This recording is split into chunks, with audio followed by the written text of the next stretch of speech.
بسم اللہ الرحمن الرحیم۔ سامعین کرام السلام علیکم۔ حضرت موسیٰ علیہ السلام کے زمانے میں قارون نام کا ایک بہت بڑا مالدار شخص تھا۔ سورہ قصص میں بیان ہوا ہے کہ اسے اللہ تعالیٰ نے اتنے خزانے عطا کر رکھے تھے کہ ان کی کنجیاں اٹھانے کے لیے بھی آدمیوں کی ایک جماعت تھی، کیونکہ یہ بہت بھاری بوجھ تھا۔ مگر ان نعمتوں پر شکر گزاری کرنے کے بجائے فخر، غرور اور نمائش اور دکھلاوا اس کا معمول تھا۔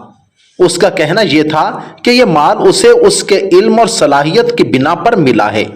آخر کار اللہ تعالیٰ نے اس کے گناہوں کی پاداش میں اسے اس کے مال سمیت زمین میں دھنسا دیا۔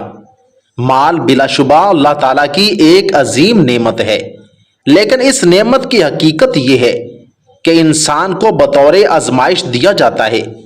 اور وہ آزمائش کیا ہے؟ اسے رسول اللہ صلی اللہ علیہ وآلہ وسلم نے یوں بیان فرمایا کہ تمہارے کمزوروں کی وجہ سے تمہاری مدد کی جاتی ہے اور تمہیں رزق دیا جاتا ہے۔ اس دنیا میں جس کو جو بھی ملا صرف اللہ تعالیٰ کی عطا سے ملا ہے۔ یہ ایک عام مشاہدہ ہے کہ دنیا میں بڑے بڑے ذہین اور باصلاحیت لوگ جوتیاں چٹکاتے پھرتے ہیں اور بے ہنر لوگ دیکھتے ہی دیکھتے مالدار ہو جاتے ہیں۔ لوگ اسے قسمت کہتے ہیں، در حقیقت یہ اللہ تعالیٰ کی اپنی تقسیم ہے۔ یہ تقسیم ہمیشہ غیر متوازی کی جاتی ہے۔ اس کے ذریعے اللہ تعالیٰ یہ دیکھنا چاہتے ہیں کہ پیسے والے لوگ مال پا کر قارون بنتے ہیں یا رسول اللہ صلی اللہ علیہ وآلہ وسلم کے فرمان کے مطابق یہ جان لیتے ہیں کہ یہ مال اصل میں انہیں ضعیفوں کی وجہ سے ملا ہے۔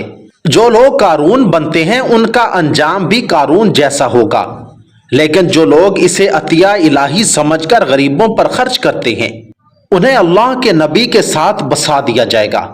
اللہ تعالی ہمیں سمجھ اور عمل کی توفیق عطا فرمائے۔ آمین ثم آمین۔